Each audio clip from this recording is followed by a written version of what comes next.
এই মুহূর্তে কোনারক মন্দিরের সামনে 1300 শতাব্দীর প্রথম মন্দির, সূর্য মন্দির, কোনারক মন্দির।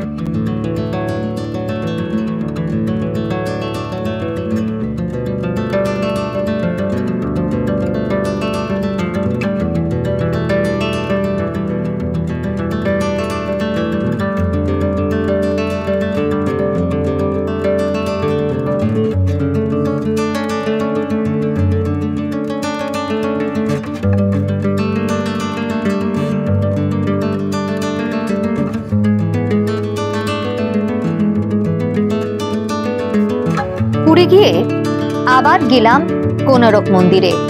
কোনারক মন্দির একদিকে প্রকাণ্ড ইতিহাস, অন্যদিকে রহস্য ও অলৌকিক নানা কাহিনীর সংমিশ্রণ। এই দুয়ের মাধ্যমেই উঠে আসে পুরীর সূর্য মন্দিরের নানান কথা। বিশ্বের বিভিন্ন প্রান্তে বিভিন্ন ধর্মে সূর্যকে দেবতা হিসেবে মানা হয়। তার মন্দিরও রয়েছে বিভিন্ন জায়গায়। তার মধ্যে ভারতে যে মন্দিরের কথা সবার মাথায় আগেই আসে তা হলো কোনারকের সূর্য মন্দির। এই মুহূর্তে কোনারক মন্দিরের সামনে 1300 শতাব্দীর প্রথম মন্দির, সূর্য মন্দির, কোনারক মন্দির। এবং এই কোনারক মন্দির সম্পর্কে বলা হয় যে এই মুহূর্তে তো ধ্বংসপ্রাপ্ত, এবং এই ধ্বংসপ্রাপ্তের কারণ হিসেবে কিন্তু বিভিন্ন তথ্য উঠে এসেছে। বলা হয় প্রাকৃতিক বিপর্যয়, আবার বলা হয় যে মুসলিম সৈনিকরা বারবার করে এখানে আঘাত হেনেছে এবং সেই জন্য এই জায়গাটা বারবার করে ধ্বংস হয়েছে, বিভিন্ন দিক ধ্বংস হয়েছে। এবং ইউরোপীয় নাবিকরা একে বলতো ব্ল্যাক টেম্পল। কারণ কি, এর মাথাটা কিন্তু যদি দেখা যায় ভীষণভাবে কালো, একদম ব্ল্যাক স্টোন দিয়ে, সেই জন্য ব্ল্যাক টেম্পল বলতো। এই সূর্য মন্দিরে এলে পরে বোঝা যায় যে ভারতীয় স্থাপত্য ঠিক কোন জায়গায় গিয়ে পৌঁছেছিল এবং কেন ভারতীয় স্থাপত্যের এখনো পর্যন্ত সুনাম রয়েছে। এই কোনারক মন্দির সম্পর্কে আরো জানাবো, তবে এই মুহূর্তে একটু ঘুরে দেখা যাক।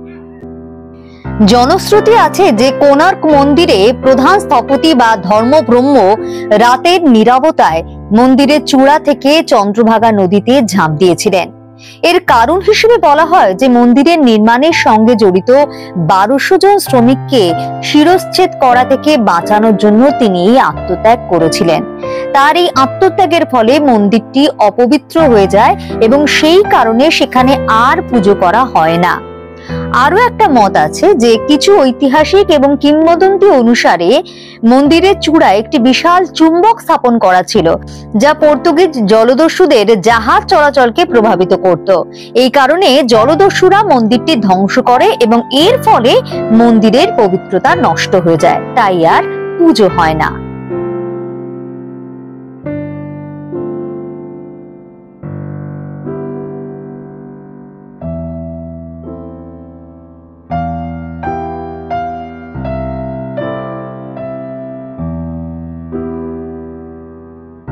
ভারতবর্ষের স্থাপত্য শিল্প সম্পর্কে বলছিলাম, সত্যি আমাদের অবাক হতে হয়। খাজুরাহো মন্দিরের ক্ষেত্রেও আপনাদের আমরা দেখিয়েছি চারিবেটি ট্যুর অ্যান্ড ট্রাভেলস এর পক্ষ থেকে যে কিভাবে খাজুরাহে ওই সময়কার মানুষেরা কতটা আধুনিক ছিলেন।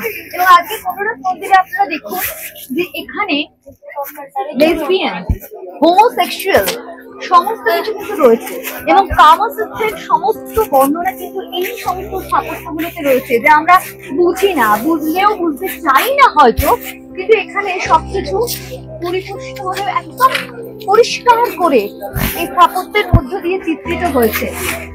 সেই সময় দাঁড়িয়েও হোমোসেক্সুয়াল এবং লেসবিয়ান এই পুরো বিষয়টাকে কিন্তু প্রাধান্য দেওয়া হতো।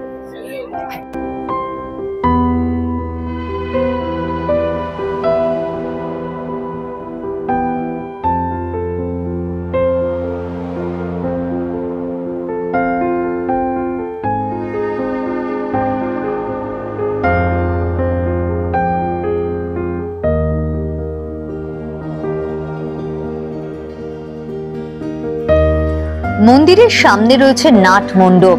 এখানে একসময় দেবদাসীরা দেবতার উদ্দেশ্যে পূজা নৃত্য পরিবেশন করতেন। মন্দিরের ভেতর রয়েছে নাট মন্দির, ভোগ মন্দির এবং গর্ভগৃহ। মন্দিরটির উচ্চতা প্রায় 857 ফুট। তবে মন্দিরের অনেক অংশ এখন বালির নিচে। মন্দিরের দেউল এখনো 200 ফুট উঁচু।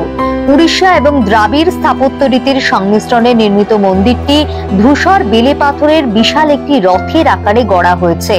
সমুদ্র থেকে উঠে আসা সূর্যদেবের বিশাল রথ, তার সামনে রয়েছে 7 জোড়া ঘোড়া।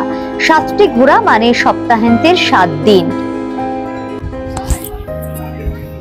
এখন আর এই মন্দিরের ওপরে চড়তে দেওয়া হয় না, কিন্তু এই মন্দিরের প্রত্যেকটি খাঁজে খাঁজে সেই সময়কার জীবনযাত্রা সবকিছু বর্ণিত রয়েছে স্থাপত্যের মধ্য দিয়ে। 12 জোড়া বিশাল চাকার ওপর পুরো মন্দিরটি নির্মিত। 24টি চাকা মানে 24 পক্ষ। চাকার কারুকার্য দর্শকদের জন্য একটি প্রধান আকর্ষণ। এখানে প্রতিটি চাকা এক একটি সূর্য ঘড়ি। চাকার ভেতরে দাঁড়গুলো সূর্য ঘড়ির সময়ের কাঁটা। 8টি দাড়ি মানে অষ্টপ্রহর। এখনো নিখুঁতভাবে সময় জানা যায় এই সূর্য ঘড়ির সাহায্যে। মন্দিরের প্রবেশ পথে রয়েছে বিশাল 2টি সিংহের মূর্তি, যারা লড়াই করছে 2টি রণহস্তির সঙ্গে। তাছাড়াও রয়েছে ডানসিংহ হল ও ছায়াদেবীর মন্দির এবং মায়া মন্দির। প্রতি বছর ডিসেম্বর মাসে মন্দির প্রাঙ্গণে বসে ডান্স ফেস্টিভ্যাল। এই সময় বহু দূর থেকে ছুটে আসে বহু নৃত্যপ্রেমী মানুষ।